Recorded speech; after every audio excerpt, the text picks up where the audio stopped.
them, I'm lost in them, ready for war.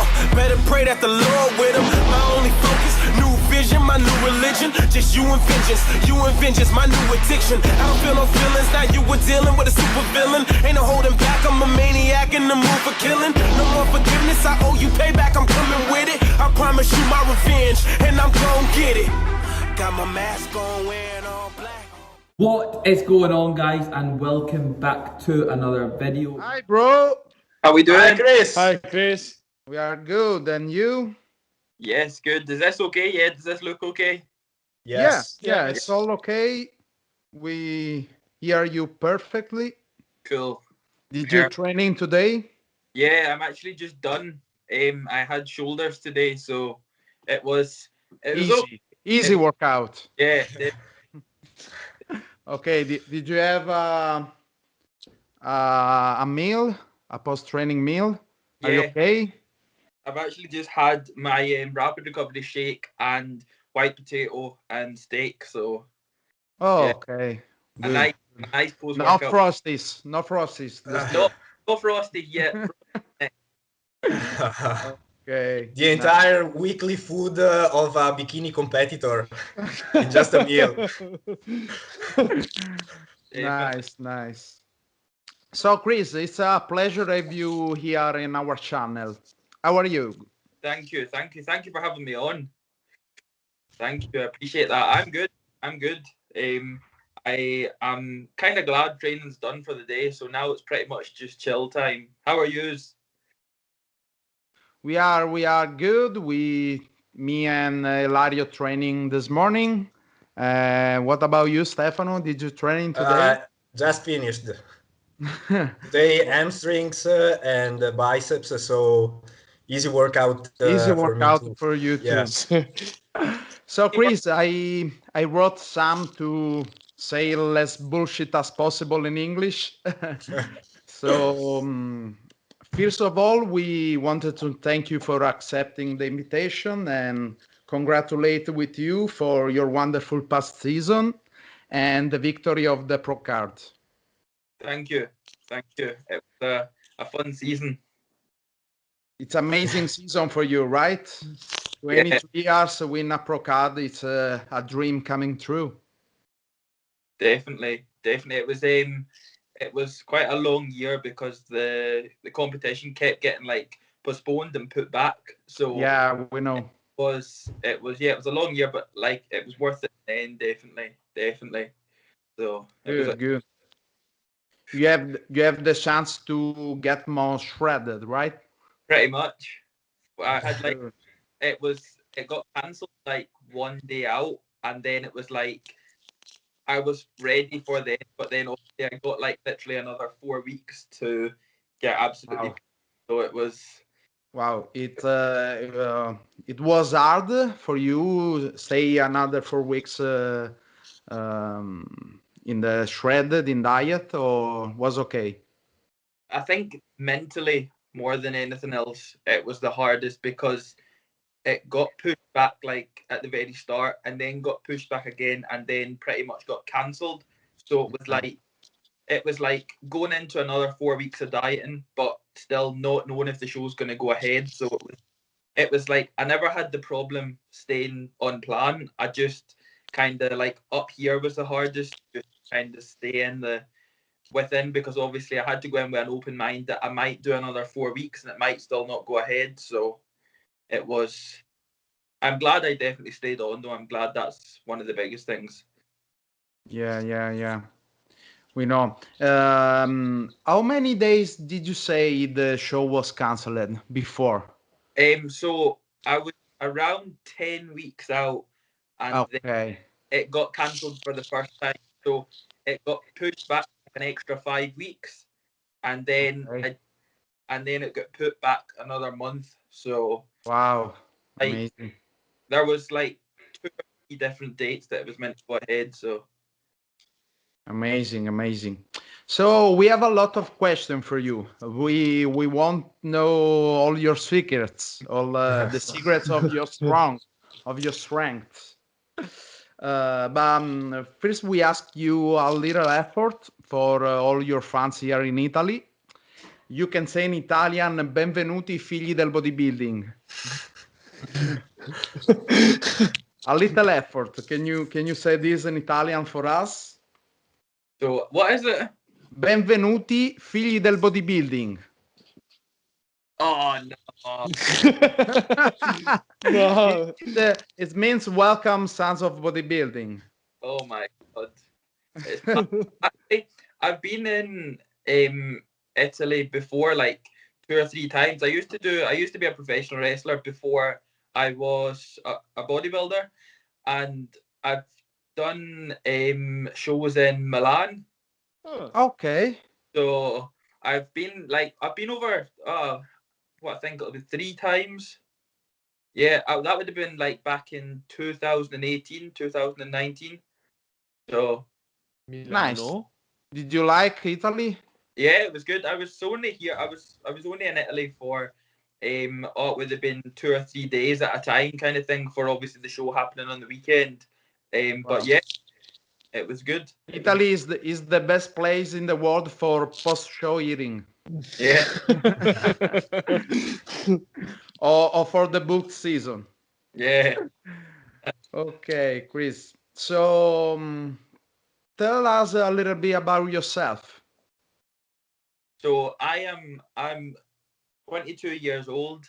I am obviously now a DFAC Pro bodybuilder. I've been bodybuilding for around 4 years competitively. So I done my first competition in 2017. That was as a teen, and obviously that was my first competition season. And then I don't know what it was like. I just really wanted to give bodybuilding like a go. I just wanted to give it a shot. I didn't know if that was really what I wanted to do, because at the time I was still doing the wrestling and it was really my biggest goal. But then the bodybuilding just kind of took over from there, and I then competed again in 2019, which was my first year as a junior. 2018, sorry.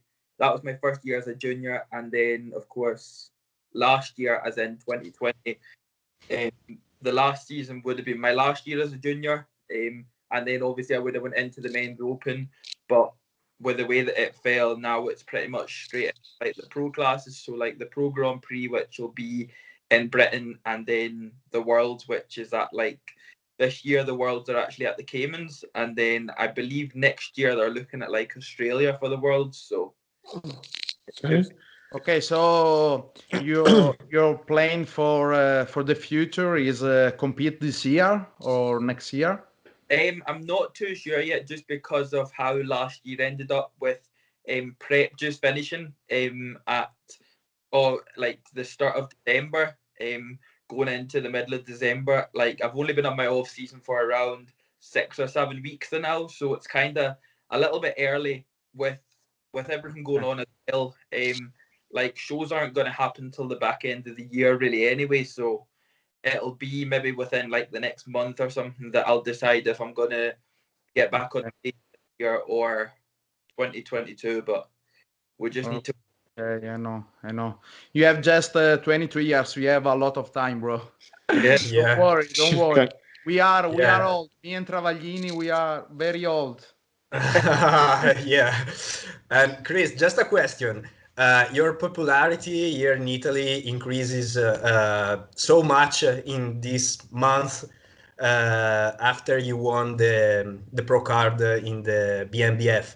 No way. And yeah, sure. In Facebook, there are lots of Facebook groups in which your video are so commented, and I would like to ask you, at which weight did you compete this year, and what was the weight in your first year of competition in 2018?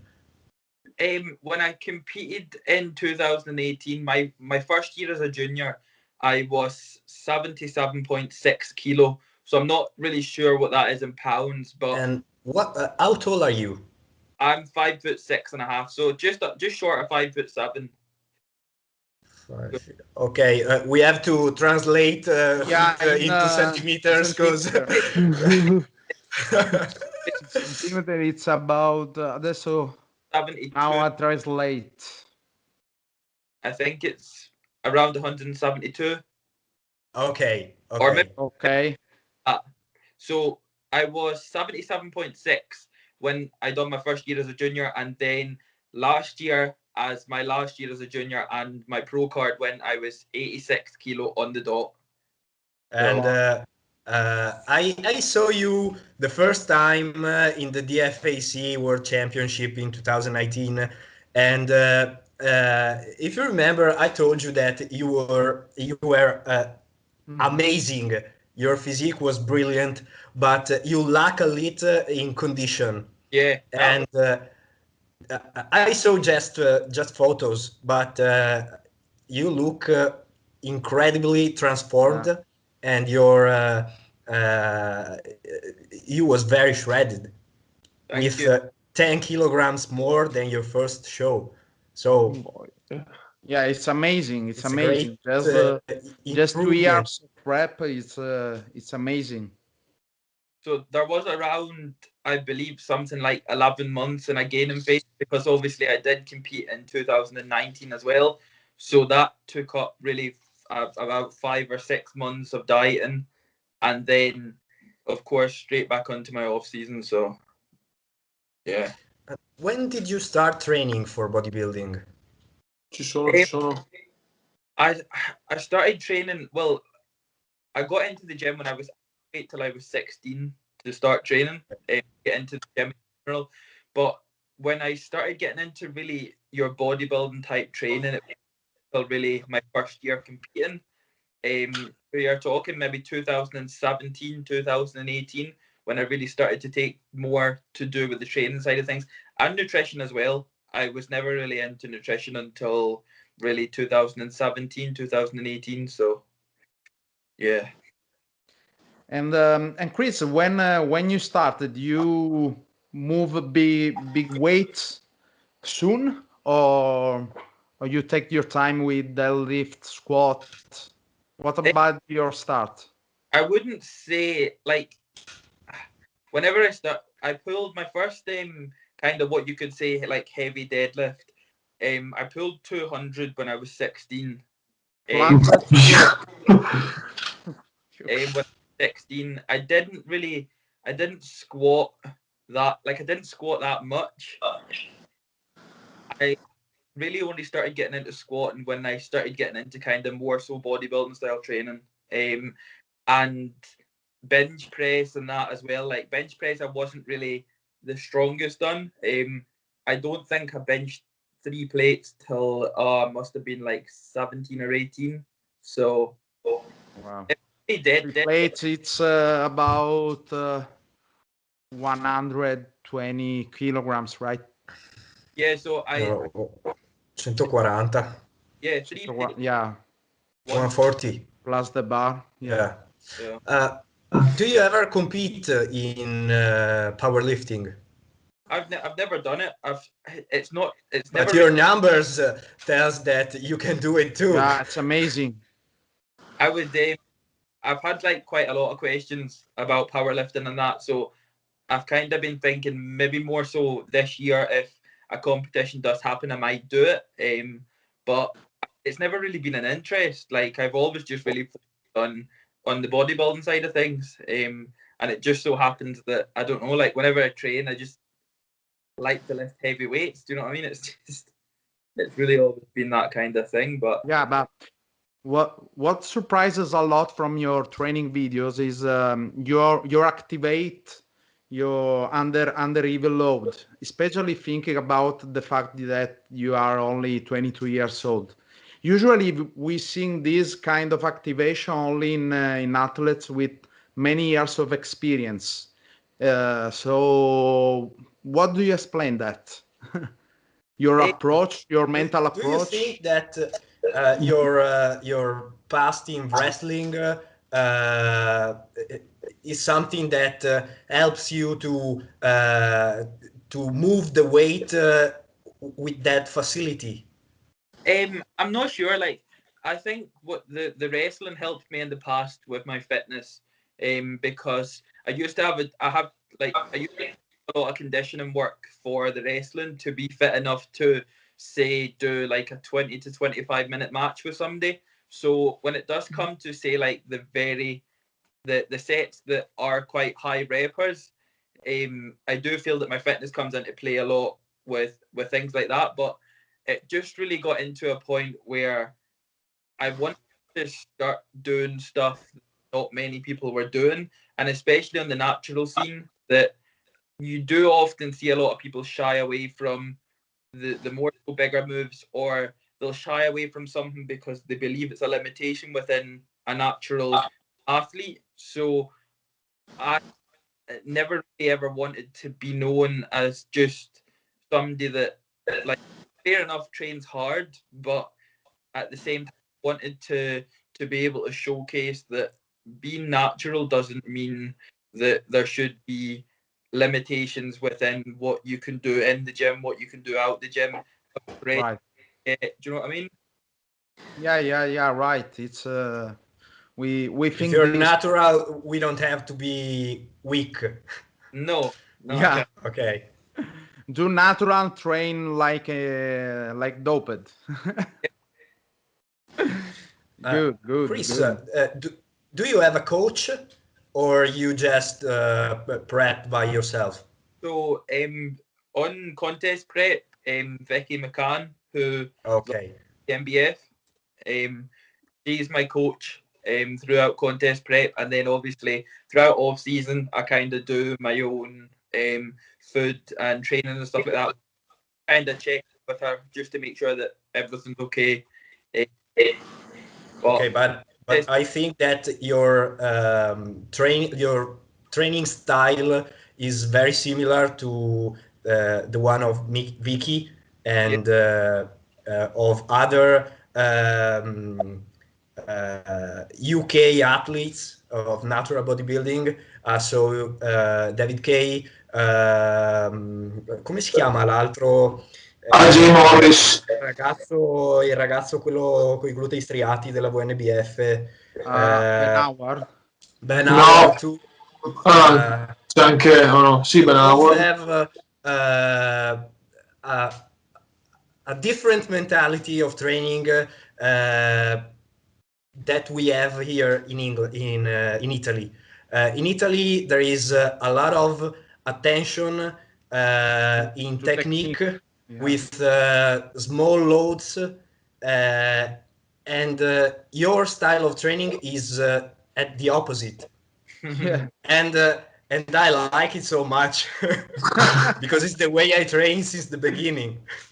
Yeah, it's more Travaglini philosophy. This Travaglini born in the wrong place. Yeah. Okay, so about your technique in deadlift, I want to ask you why use touch and go in your deadlift. Use this for any particular reason? Really, I use a lot of touch and go because I look at it from a hypertrophy standpoint. So I look at it from a kind of less fatigue standpoint. If I can get 8 reps in a set from doing touch and go over getting 4 or 5 reps doing dead stop, I'll the touch and go set. But what I started doing is whenever I feel that I'm maybe getting to a point where sets at the kind of top end are not falling back, but are starting to maybe get to the point where I might not be able to progress a lot at the very top, I'll do like pause deadlifts. So that's really where I'll stop. I would never touch go up. But I will also do dead stop deadlifts, but more so touch and go just from a bodybuilding standpoint. Okay. For I know, for continuous tension. Yeah. For this reason is the first reason. Okay. So, did you never try specific program for strength? Oh, just no, never. It's like I don't logbook. I don't have a specific program that I follow for training. Anyway, I'll have the certain body parts that, because obviously I follow typical bodybuilding split, like a bro split, what you could say. I'll have the days, like say for instance, today I went in and done shoulders. Like on a day that I would go in and do legs, a day that I would go in and do chest, back. I don't have like a specific program that I follow. I just kind of go in and do what I, and I pretty much just take all my sets out, lift as heavy as I can. I'll track like bent over rows, deadlifts. Do you know what I mean? But so here in Italy, we call this type of training a bro split. And I think it's the old style bodybuilding training, you know. And in Italy now this style of training is completely forgotten. And no one is doing that no more. And I think this is why the athletes from UK are a bit better in condition sometimes, but also when it comes to volume, muscular volume. Yeah. So you program your rest day during the week, or just you have rest day when you need it? Whenever I feel as if I need one, what I will do is I back off really to the point where I would still train on that day, but I would only do something like arms, or I would maybe focus on something like rear delts, calves. Do you know the kind of our muscle groups? All right, weakness point. You use the rest day for weakness point. Yeah, something like that. Okay, so it's really active rest. Pretty much. And so it's 7 days of training a week, or okay. No double split, no daily double split daily, no. Nah, not often. I done a bit of that prep. So what I would do is, because I train arms every single day with my sessions. So what I was doing, I was actually splitting up arms in the morning, and then the main body part in either the afternoon or night time. Nice. Okay. And so your posing routine, you usually posing at the finish of your workout, just before the show, in off season too? Contest prep, what I do, posing in the morning, and I would do posing after my session, either mid session or after my session, and then before bed. Whereas off season, what I'll do is I do 2 rounds every single night before I go to bed. Wow. Yeah, it's a lot of work. It stays a lot of work. In my off season, just because when it does come around to contest prep, I don't struggle that much to get into a routine of it, because like you guys will know how hard the posing is. Yeah. We know. The people think posing into the stage it's really simple, but it's the most difficult. It's like a cardio, in EV cardio hit session. It's easy until you try. Yeah, sure. So let's talk about your diet, Chris.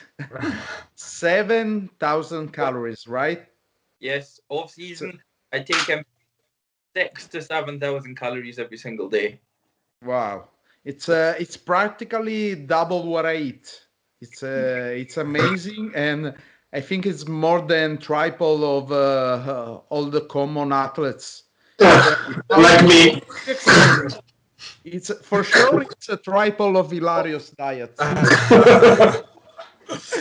How do you explain that? So really what it like, whenever I come off the back of a contest prep, I like to get my body back to a so-called healthy state as quick as possible. I'm not a fan of reverse dieting.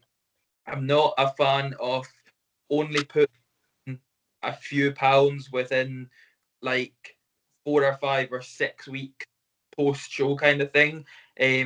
Always raring to get back into training, so I want it back to normal as soon as possible. Hormonally, like just the body to a healthy state as quick as possible, especially after last. But I do like, I would grab bad thing post show. I won't just go crazy and eat whatever I want straight away, kind of thing. I will gradually add it in over the weeks. Do you know what I mean? So, like, say for instance, I didn't come off the back of a contest prep, just go straight with all the cereal and bagels and all that kind of. I will up my food that I did have on contest prep, but at the same time, I will start adding in, like, I'll start. Yeah, increase the. I know. Just how many calories did you increase after show? 1,000, about 1,000. In at about 1,500 calories. Wow. Increase. I use your strategy for exit to my show, but I increase only 500 calories. 500, yeah. Yeah, but I think your weight is nice. It's good because I think reverse it's too.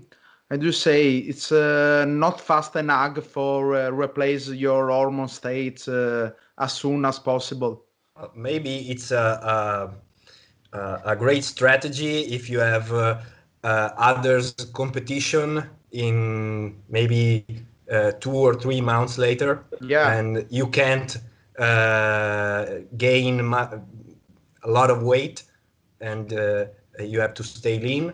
Mm-hmm. But if you don't have other shows planned in the near future, I think it's the best strategy to gain as much weight as possible until you reach the better healthy condition. Yeah. You know. Right. But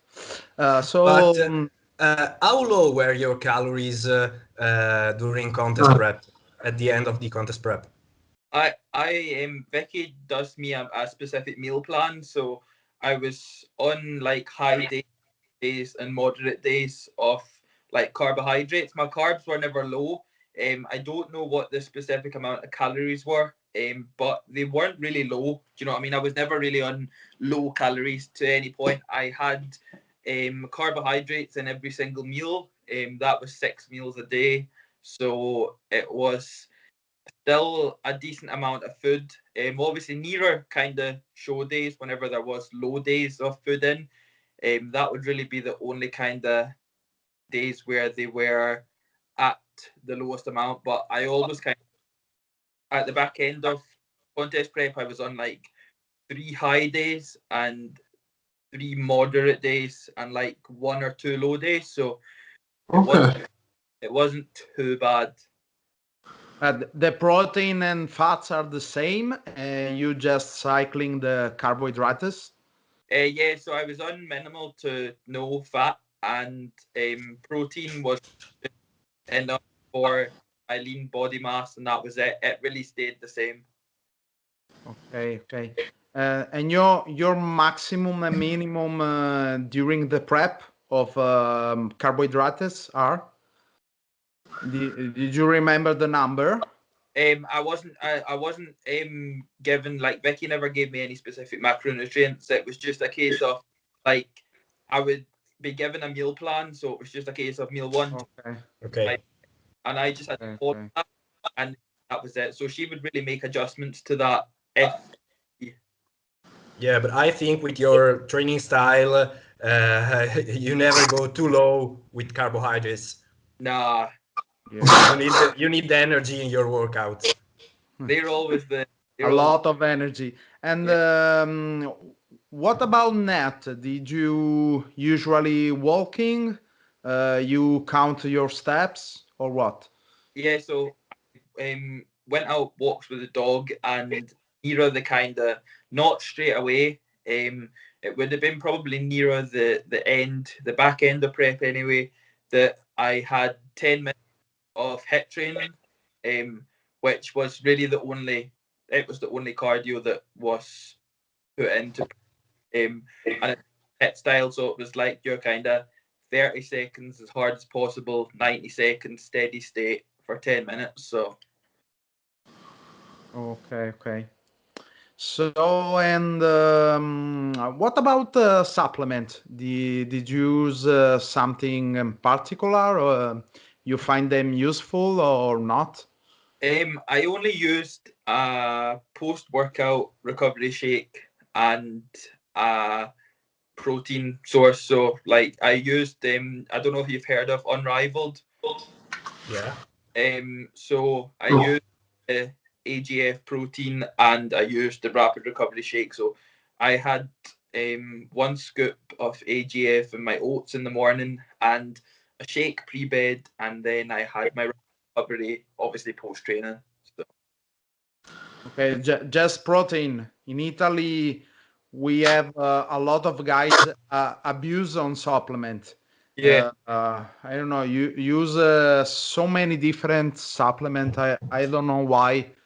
I think just protein, maybe vitamins, and Yeah. I think in creatine. Creatine for me is good, but if you eat a lot of beef, you keep creatine from there, so it's okay. But I think your supplementation it just count in one end, maximum. It was Yeah. very basic. Yeah. Sure, In again, Italy, the average bodybuilder takes too much supplement, but did not enough training. More supplement, less training. Italian philosophy. This is Sì, Italian è la campagna, il nuovo slogan di Berlusconi alle prossime elezioni. Sì. Se gli potete chiedere cosa in Inghilterra, come è visto il bodybuilding in palestra, che è una cosa che mi interessava sapere. Okay, Ilario wants to know how in the UK you see bodybuilding in the gym. I suppose the mentality is just I train every day like it's the last. yeah, pretty much. Okay. It's like a battle, like a Vikings battle. Go to That's to why you grow. Valhalla. Every single workout, it's a road to Valhalla. And that's the secret to your improvements. Just train like it's your last day. Yeah, no buffer at all. No. No, Okay. buffer doesn't exist for you. We see all your videos. It's buffer. It's not. How do you say contemplating in your workout? We should have a workshop with you here in Italy. Yeah. So let's talk a little bit about your future. You say you have maybe competition this or next year, and any others particular project? So really the now anyway, I'm just more so getting my kind of online coaching up and running a little bit more, just because obviously I've got quite a bit more time now with obviously the coronavirus and that we are currently locked down. So Or the gym are closed right now, right? yeah. So it's we're looking at coming out of lockdown in next, I believe, 3 weeks.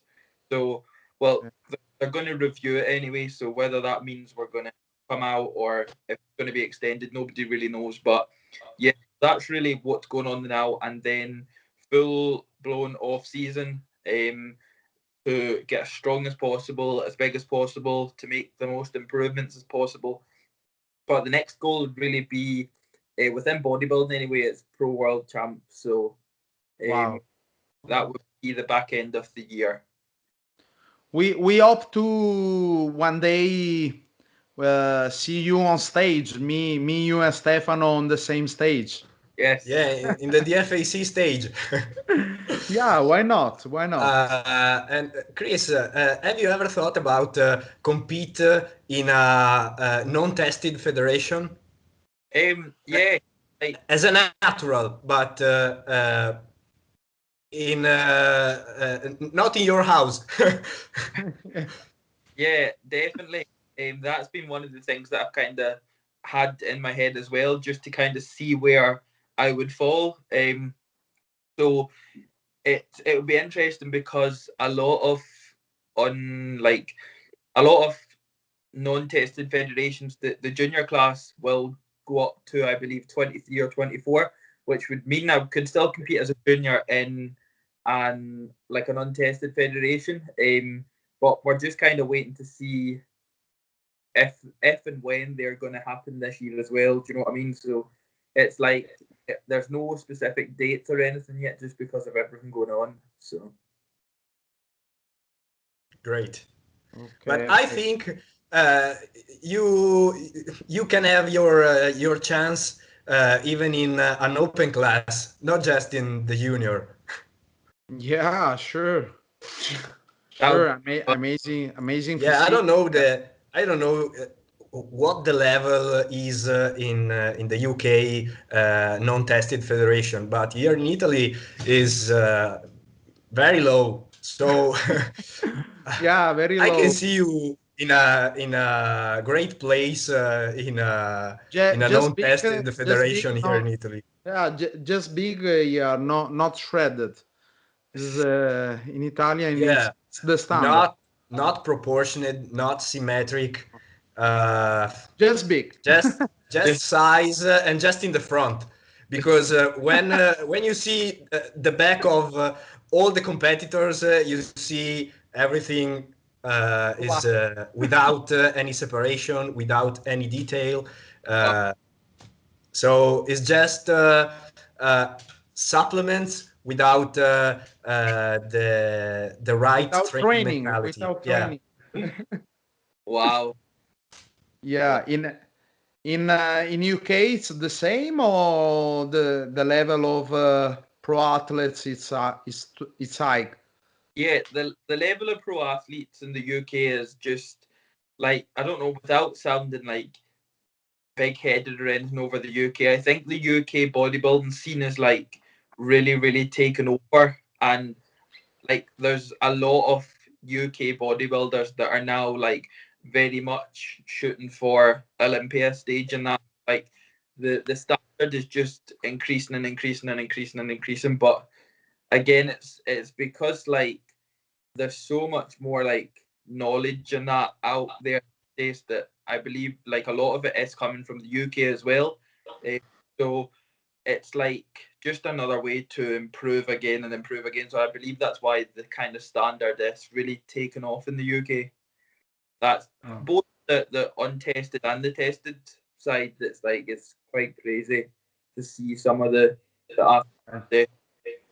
Right. Here in Italy, the natural guys, natural bodybuilders, increase during the years, and doping, it's right now a little bit part of Italian bodybuilder, because people see natural athletes. It's very competitive, and also in UK it's the same. Yeah, very much so, very much. I think natural bodybuilder increase every year, increase the quality of the athletes, and and I saw that in UK there was a bodybuilder. Just don't remember the name. Bob Waterhouse, who also I think won the BNBF in 2017, if I remember. Yeah. Is now an IFBB pro. Yeah, he's in the classic physique, right? Yeah. Wow. Yeah, but as a natural. So it means that even if you are natural, you can do everything you want. Even in the Italy, open. In Italy, the same. In Italy, the same. This year, Stefano Matteo Mazzotti win classic in an open competition. So as natural. So we are really happy of this levels of our athletes, our natural athletes. So Chris, let me know some of your secrets when you face a really big load. How do you approach mentally? Can you have some tricks for us? Yeah, so one of the biggest things, like within my training, obviously I don't believe there is any limitations whatsoever in what I do, especially like a natural, because I do believe that it does come down to what's up here, like what you believe up here, what you can see. And the biggest things before I go into big set, like I can always see the set before I do it. I 110% believe that I can see myself performing it before I actually go in and perform it. And I believe that that helps me so much, because if I can see it before I do it, it means that I will do it. But if I went in with the attitude that I thought it was going to be really hard and really heavy and I probably wasn't going to do it, I wouldn't do it. But at the same time, like I always listen to the same music. I always think about the same things. Do you know what I mean? But like biggest being able to put myself in that set before I go in and do it. That's one of the biggest things that I do believe has helped me. Yeah, you create a routine Yeah. before even lift. Yeah. Right. This helps. This helps. Yeah. And did you never failed some big lift? I done if I can remember right, I've went in and I've had bad days where things have felt a little bit different, but I've went in the first time I attempted a 3 kilo deadlift, my grip went, and then what I done was I replicated everything I done, so that exactly 1 week later at the exact same time, everything I wore was the same, everything music that I listened to was the same. I done everything the same, and I went in and pretty much I done it that night. So it was like that was really the biggest thing that I'll remember, was obviously my first attempt at 300, but then the following week when it was replicated again, it moved the way I wanted it to. So nice. Really heavy lift. And during your prep, you lose some strength or not? This was the thing, because this was one of the things that I believe is another thing, and it comes down to setting limitations on yourself and believing that you will lose strength in a deficit. Because my biggest goal throughout prep was to pull 310 kilo, and I was like 3 weeks out and I pulled it. And a case of I wanted to also showcase that just because I was in a harsh deficit and just because I was getting absolutely shredded, it didn't mean that I couldn't get stronger. So Sure. one of the things that I would never let dip, because of how hard I feel that I work to gain the strength that I've got. I don't want to lose it just because I'm dieting. So Yeah. But I think also it's a little bit dangerous before the show move heavy lifts. definitely, you've really got to manage your volume and training specifics that way. But at the same time, I don't believe I would be going for one axis at like 1 week out. Do you know what I mean? Yeah. Things like that. It was just doing the 310 because that was one of the biggest goals, and at the same time, I wanted to really be able to showcase that my deadlifts especially didn't drop off as I got deeper into a diet phase. And of heavy basic lift, what do you prefer? I think deadlift, it's right. It's your Deadlift's probably my first kind of yeah. And how many times did you perform deadlift in a week? Just one, I suppose. Once a week. Yeah. Okay. Every and what's your training volume in deadlift? So how many sets? I'll only ever do 2 working sets. So usually what that is, 1 top set and 1 back off set. Okay. I see your warm up for deadlift. It's really strange for me. You just do 1 reps, right? And add 1 plate every single reps. Yeah. So warm up. My first kind of initial really warm-up sets would be 60 kilo, 100 kilo, and 140 kilo. So 1 plate, 2 plates, 3 plates. I will do maybe upwards of like 8 reps with 60 kilo, and then I'll do 3 with 100, 2 with 140, and then once I get to 4 plates aside, which would be 180, then I'll just do singles.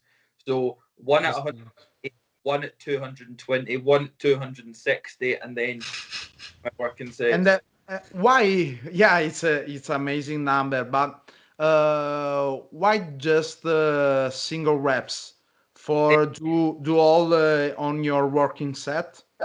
Yeah, so I don't want to be expending any energy that I need for my top. You need more freshness for your working set. Yeah, so it's a very smart way to warm up. Yeah, I'm just really priming the central nerve system for my top end sets really by that time. So by 140 kilo, my body knows that I'm deadlift. So it's just a case of getting used to a heavier weight and a heavier weight and a heavier weight. Yeah, and before you're starting warm up on deadlift, use some stretching, something else or not? Yeah, I'll pretty much do like I'll grab either a resistance band and do some dynamic stretching with that, or what I'll do is I'll grab like say 1 or 2 kilo dumbbells and perform things like bent over rows, side raises, front raises, rotator cuff raises, just to really make sure that everyone is feeling a little bit loose and Nice. Okay, so what about your? Can you tell us your last week before competition? You adopt some strategy, cycling carbs, zero carbs, low carbs, and what about water? Do you remember that? What I do is I have 3 depletion days at the start of peak week. So say for instance the show was on the Sunday, so what I would do is the Monday, Tuesday, Wednesday I would be on depletion, so that would literally be no carbs really. No carbs. Oh yeah. I would have carbs from a little bit of oats first thing in the morning, but it was like what felt like 2 spoonfuls of oats, so it was like not much.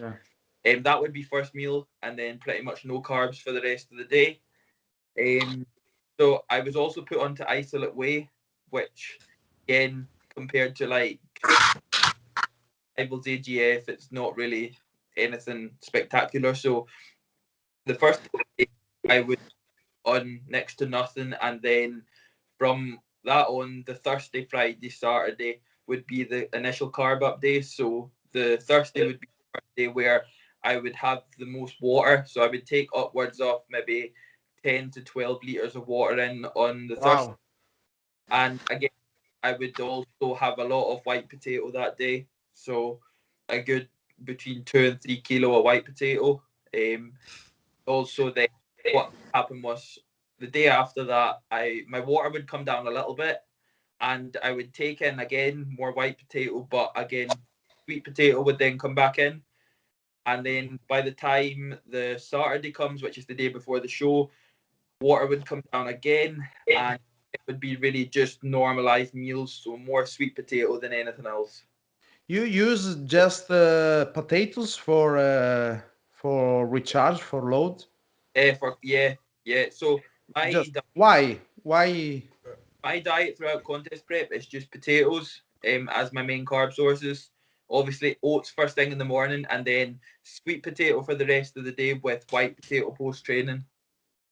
Don't use rice cake? No. No. Is it for a potassium load or just for satiety? Yeah, so potassium load would be the first day of carb up, as taken quite a lot of banana on the first of the carb up and the first day of the water load. But the potato keeps me a lot cooler than rice, whereas say for instance you were to put rice in water, it would just dissolve, whereas if you put, say for instance, water, it would expand. So that's like a way that potato keeps me a lot fuller and a lot more energized. And again, Nice. Okay, but don't Nice you to feel know. don't you feel bloated with all this potato amount? no, I was always okay with it. So I think because we're so sweet potato than anything else, I was all okay with it. And then throughout my off season, I've kept it in as well. So Okay. So you just tolerated them. yeah, well, Well, Ok, Chris, avete qualche altra what do domanda? you do for living? I No, non ti Non sento. sento. Sorry, I didn't hear you. I'm a trainer. Ah, Personal trainer. okay. So you work in the gym. You Yeah. can train every time you want. Yeah, so the gym that I work at is literally just like I work out of a private gym, with Okay. a little studio, so it's like a little garage gym. But that's where I'll always train anyway. Like I don't train out of any ultra flex gyms or any big fancy gyms. Do you know what I mean? Like I have literally just got access to the basics, which is why that I always believe in them. I will always before your barbell and dumbbell moves. So it's just because that's all I use. Right, Cool. right.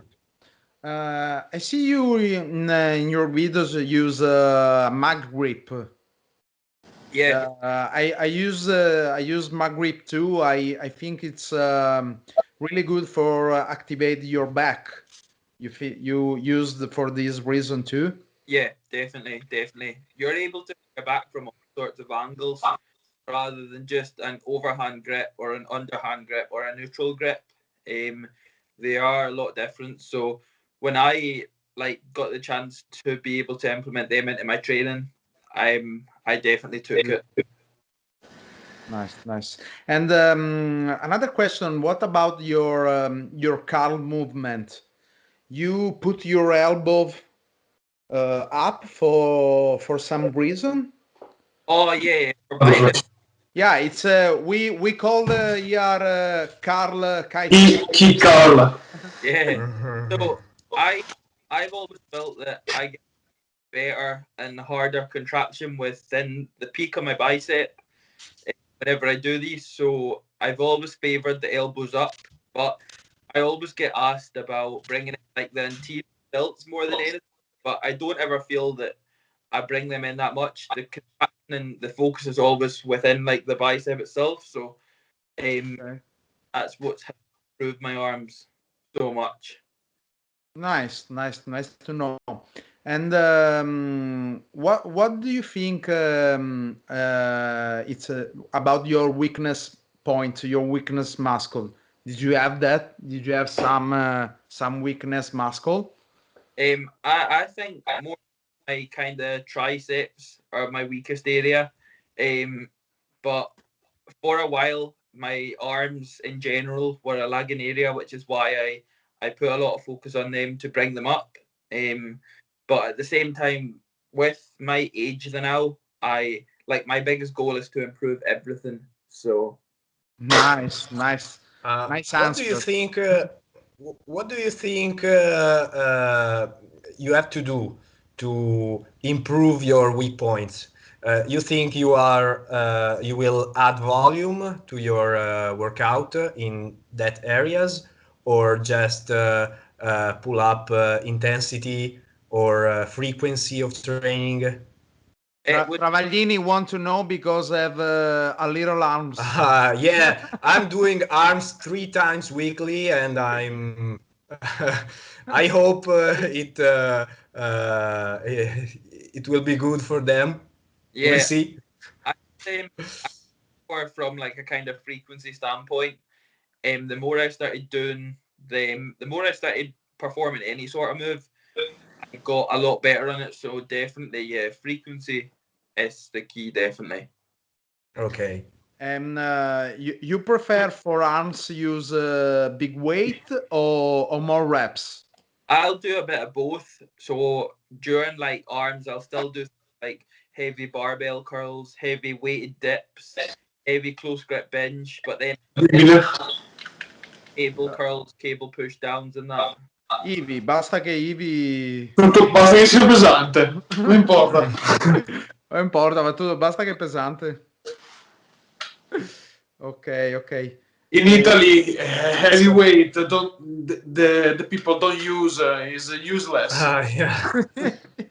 So the secret is heavy weights and high reps. And we wait like reps, high sets, and a lot of food, right? Yes, definitely. And I love the frosties. Yeah. Ok, Stefano, hai qualche Ragazzi, altra domanda per il nostro buon adesso Chris? vi vedo. Abbiamo fatto un'oretta di registrazione. Qualche altra curiosità da chiedergli o lo congediamo e magari restiamo un altro paio di minuti noi?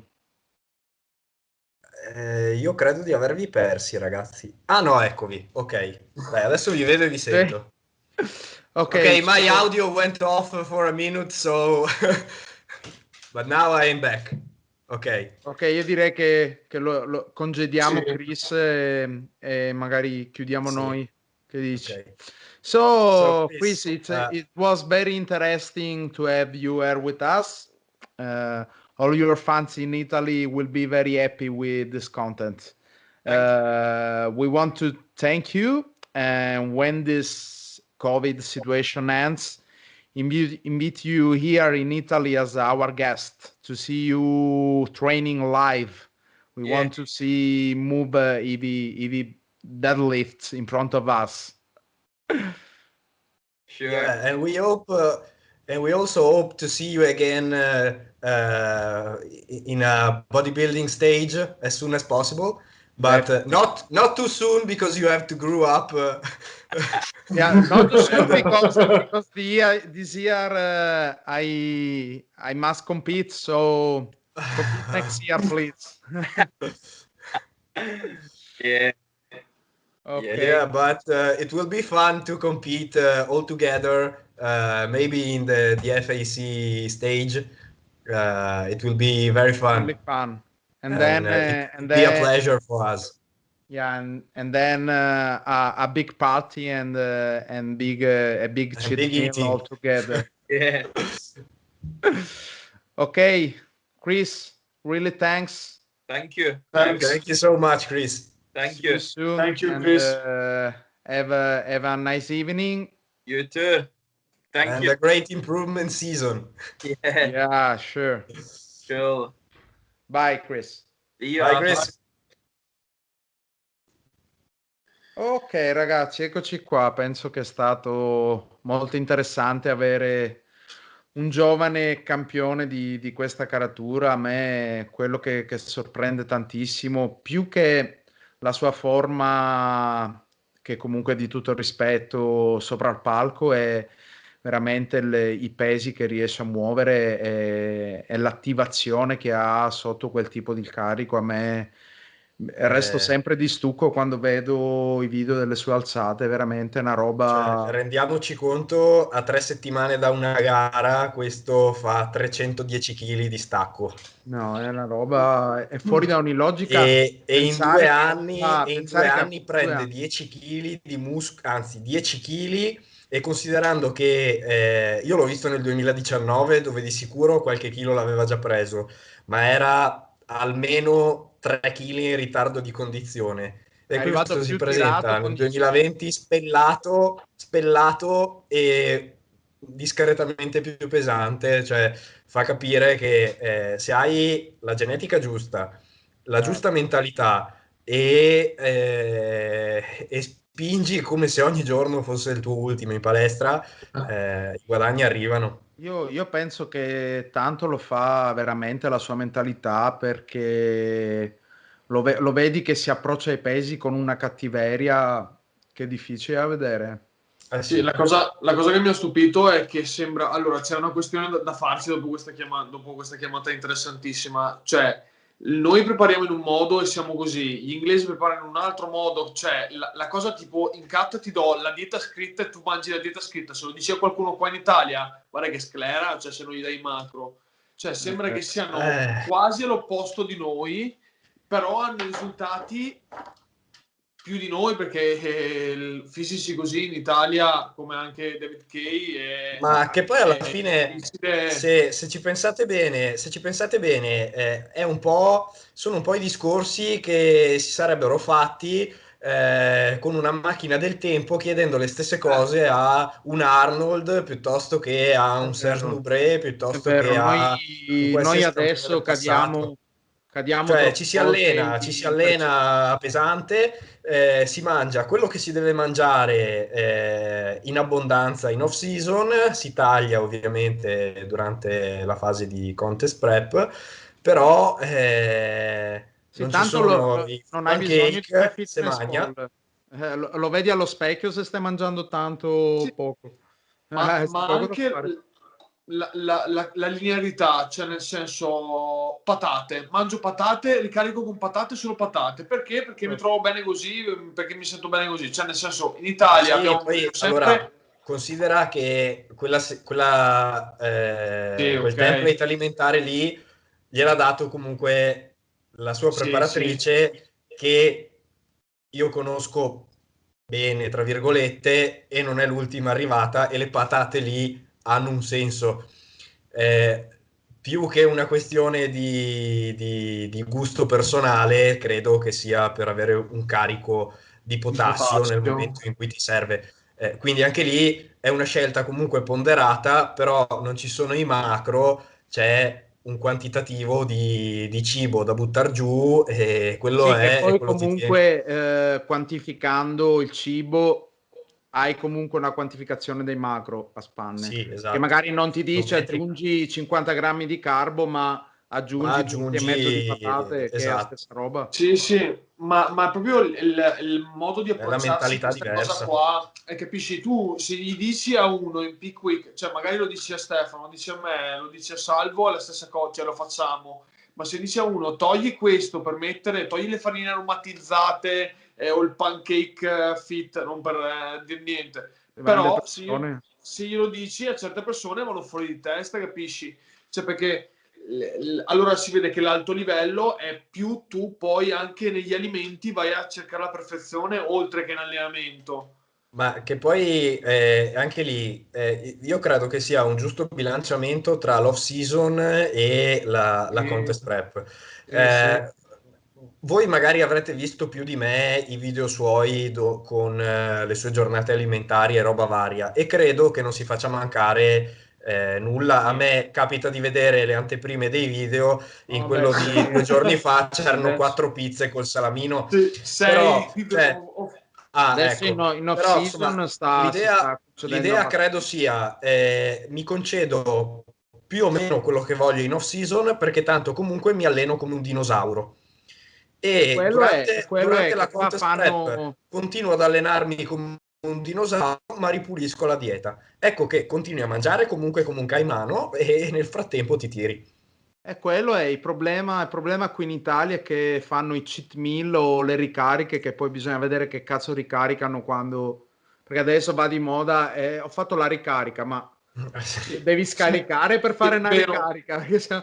Che ricarica è? un È monumento una nazionale ricarica al salvo dopo preventiva. questa. Ha fatto una ricarica a priori, prevedendo scariche future. Sì. Però non li vedi che si esprimono con cattiveria sotto i pesi Ma o... perché allora un conto è se metti l'allenamento al primo posto, e appunto, come diceva lui, ti alleni tutti i giorni come se fosse il tuo ultimo in palestra. Allora puoi concederti sicuramente qualcosa di più, e bene o male non è che ti viene a pesare a livello di condizione, o magari un pochino sì, però insomma non fa disastri. Quando invece sei costretto a mettere l'alimentazione al primo posto, e ti concentri maniacalmente sul far rientrare al grammo nei macro il fit pancake e poi vai in palestra E e non dai senti il un cazzo, 50% di quello che potresti, ecco che il risultato viene fuori una merda. crolla tutto il sistema. Sì, ma perché in questi anni si è fatta una cosa al contrario, cioè si è messo da parte l'allenamento per dare un focus più maggiore sui macros Ma che secondo me. probabilmente questo è, cioè questo ha permesso di aumentare il livello di atleti perché diventa uno sport appetibile a più persone. Posso dare meno del 100% di allenamento, quindi se anche non sono un fenomeno nello spingere pesi e se non ho una particolare voglia di applicarmi e di far fatica, posso Sì. comunque fare bodybuilding perché tanto ci metto un po' di impegno e mi alleno e poi posso concedermi anche tante cose sfiziose durante la preparazione.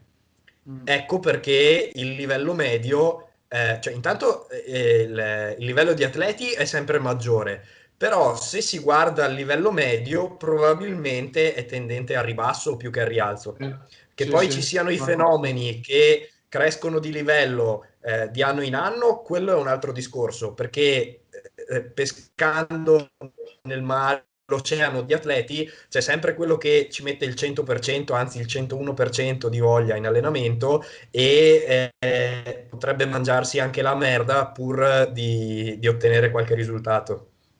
Sì, che anche il bulk, cioè lui diceva cioè, mangia 7000 calorie, però cazzo le usa quelle 7000 calorie, mi viene da Quello. pensare. Li Sì, sì, usa per sì. forza Poi perché E invece qua mi viene da pensare, io quando metto in bulk una persona gli dico ma aspetta che vediamo un attimo come ti alleni, perché se io ti do a mangiare, tu ti alleni di merda, io ti do a mangiare per farti ingrassare, in non per più farti devi migliorare. considerare che, ok, sono 7000 kcal su un 22enne nel pieno Sì, della sua fase ormonale, adesso sarà, penso, 95 kg se era 87 in gara. sì, ma buono.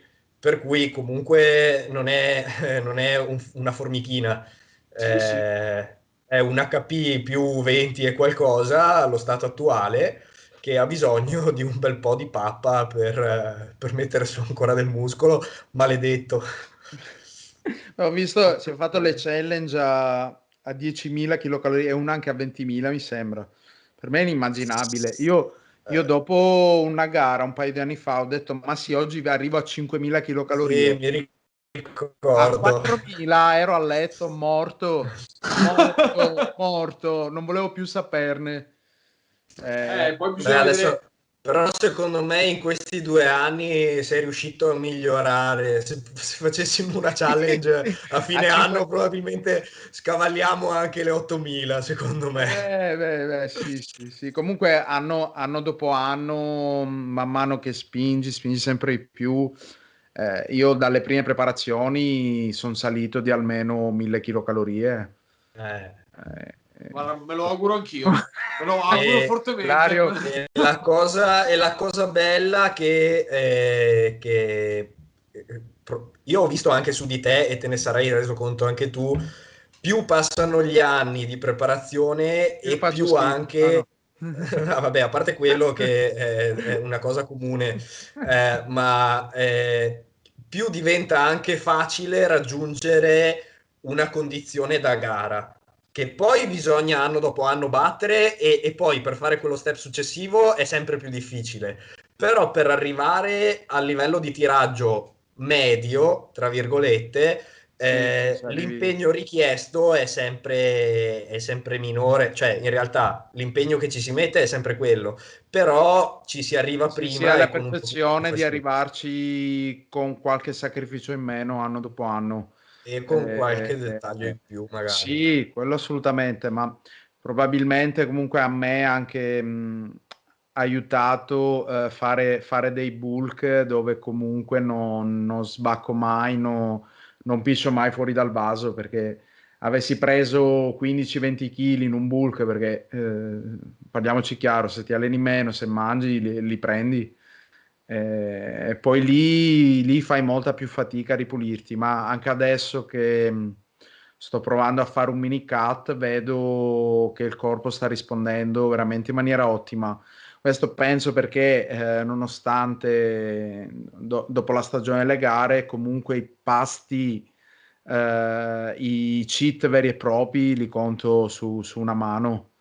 E comunque anche quelli che ho fatto, ho cercato sempre di mangiare cibo di qualità. Cioè mi mangiavo, vabbè, 1 chilo di fiorentina, va bene, o una pizza con farine fatta bene, ma non mi andavo a scassare da McDonald's o dopo congelati con merde varie. Secondo me quello aiuta a fare un cheat con delle fonti salutari, delle fonti tipo mangiarsi una carne, non è a livello di impatto sull'organismo, anche se con le stesse calorie, ma fare un cheat da McDonald's o con junk food puro. Beh, probabilmente lo recuperi prima, penso. Una cosa invece che penso io, che beh, l'ho provato con Stefano, è che sto salendo non alzando tanto le calorie, cioè sto prendendo peso in muscolo, non alzando troppo le calorie, e alla fine credo che tu sia, per rimanere abbastanza pulito, sul discorso di prima, per rimanere pulito più o meno sempre, cerca di avere la condizione migliore anno dopo anno. Anche in bulk hai leggermente fame, non è che sei così pieno da dire sono sgionfo come alcuni bulk di alcuni anni fa che si faceva. Poi dipende, io personalmente funziono così, altri ragazzi, magari altre persone, però per Sì, quello esempio che chiamiamo adesso il clean bulk, che anche lì è da vedere, per esempio gli inglesi, tornando a Chris, loro bulkano no, un po' lo più fanno. pesante. C'è una foto, probabilmente ci ha fatto anche un video con le varie trasformazioni, adesso non ricordo. Sempre di Bob Waterhouse, il ragazzo che ha vinto la Pro Card in IFBB, l'inglese.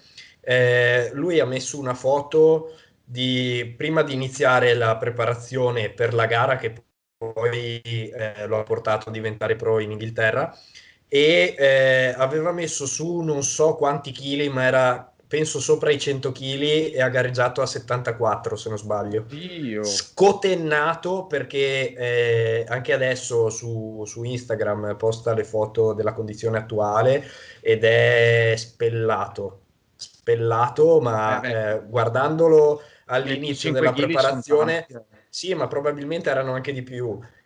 Lui ha fatto una bella intervista con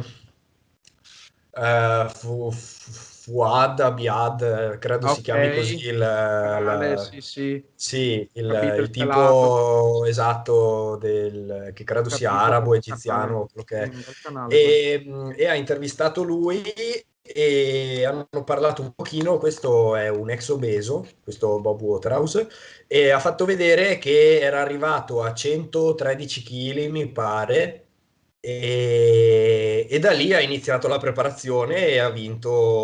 Boia. Lì, È lì diventato allora abbiamo la riprova che comunque anche salire così tanto di peso non ti crea inestetismi a livello di pelle. lì credo che sia soggettivo. Intanto penso che conta anche quanto ci stai in quel determinato stato Peso. di sovrappeso.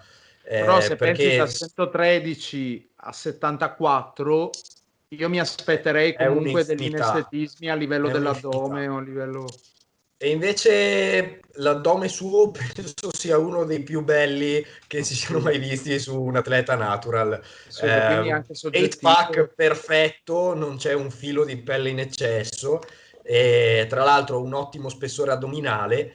E lì penso che sia una Soggettivo. questione Sì, genetica. soggettiva. Sì, lui deve essere molto fortunato da quel punto di vista. Sì. Però se andate a curiosare sul suo profilo Instagram, Sì, lo vado a scorrendo verso vedere il dopo, basso, non lo conosco. si trova anche una sua foto dove è, Gio- penso, seduto in divano a petto nudo, e si vede proprio sta botta gigante, Incinto. e pensi non può essere lui, invece è la stessa persona. Ma comunque gli inglesi tutti fanno bulk smodati, mi viene in mente, in mente me ne vengono tanti. Ben Howard, Daniel Park, che anche Daniel Gozeki. Part fa la Lo UNBF, è stesso molto bello. Gozeki. Sì, Gosdeki, poi Brett Freeman. Brett Freeman che è americano, vabbè, ma tra on season e off season sembra un'altra persona, cioè quando è off season dice ma chi è sto qua che sta facendo finta di posare, poi lo vedi sul palco ti vince il mondiale. Ma che poi, allora, sulla carta è l'approccio vincente, cioè te ne freghi di quello che è il tuo aspetto fisico e ti concentri sull'ottenere uno stato di surplus che ti consente di avere maggiore energia per progredire di performance nei tuoi allenamenti.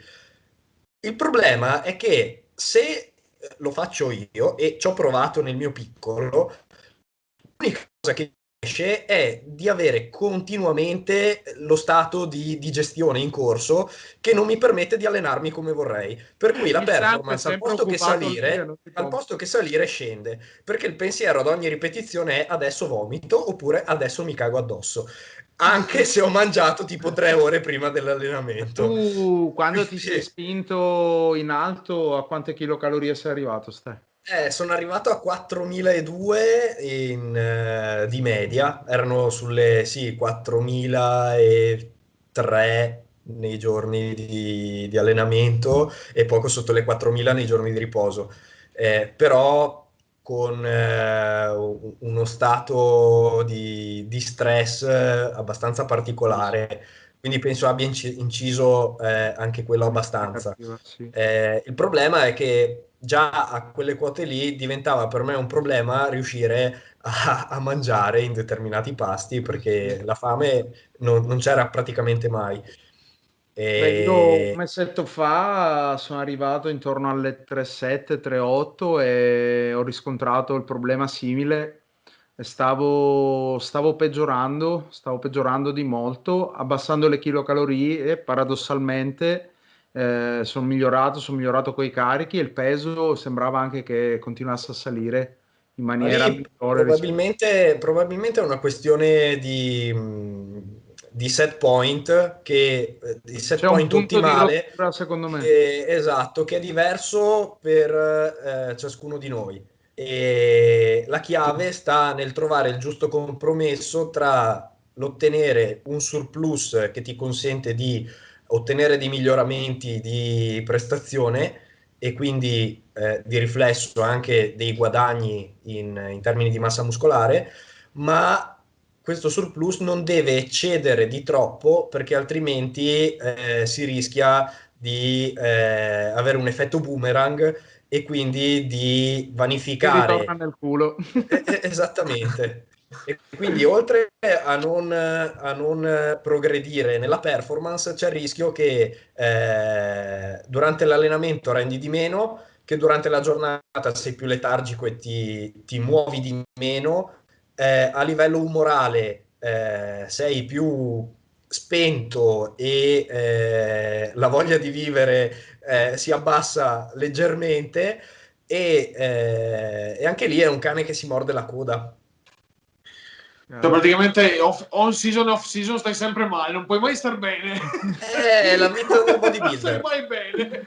È la vita del bodybuilder. Siamo scelti uno sport se infame. volevi essere felice andavi a fare basket. Andavi a far calcio. Andavi a farlo così freddi se volevi essere felice. Eccola lì.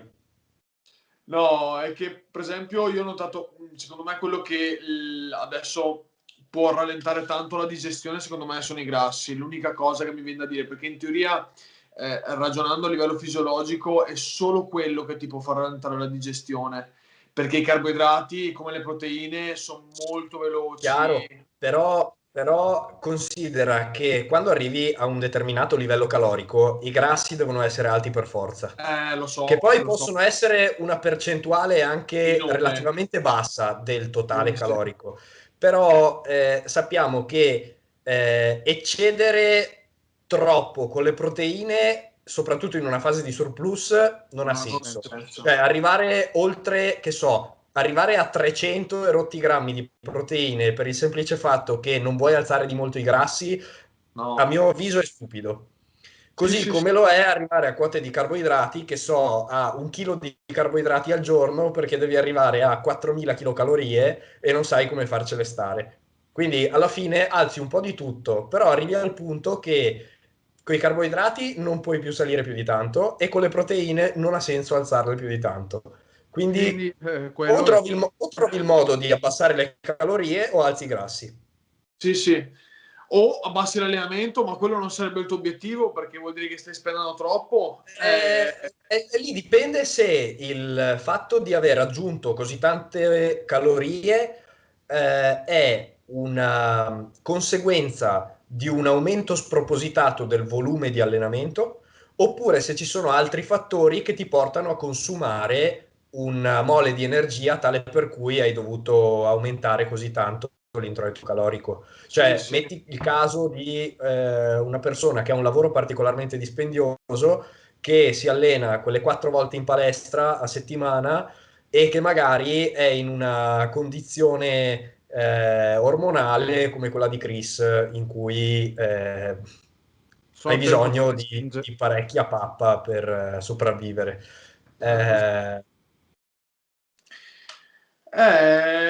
Non è facile. Cioè, l'off season nel bulk sembra facile, ma ci sono anche tanti aspetti anche mentali dell'atleta che non è facile da gestire, secondo me. È sottovalutata come fase. Quello sì, comunque è una fase che è molto importante poi per la conseguente fase di cut. Secondo me se sbagli la fase di off season ti pregiudichi anche una fase di cut. Sì. L'aspetto. Bene ragazzi, io mi sono divertito veramente tanto con Chris. Sì. Beh, tanto la taglio in questa Io, se parte. siete Io sono d'accordo, stato il 2 di coppe a briscola, a spade, però vabbè, dai. No, va bene. Poi anch'io comunque qualche passaggio un attimino, poi sono sicuro che appena rivedo il video qualche cosa mi era sfuggita, quindi me lo vado a rivedere anch'io volentieri dopo. Beh, cosa dire? Figli del bodybuilding, grazie per averci seguito, spero che questa intervista vi sia piaciuta. Molto probabilmente attivando i sottotitoli vi uscirà anche la traduzione per chi in inglese non è particolarmente ferrato. Un grosso saluto da Salvo. da Ilario, Stefano. E Ciao a tutti, ci figli vediamo del presto. bodybuilding. alla prossima.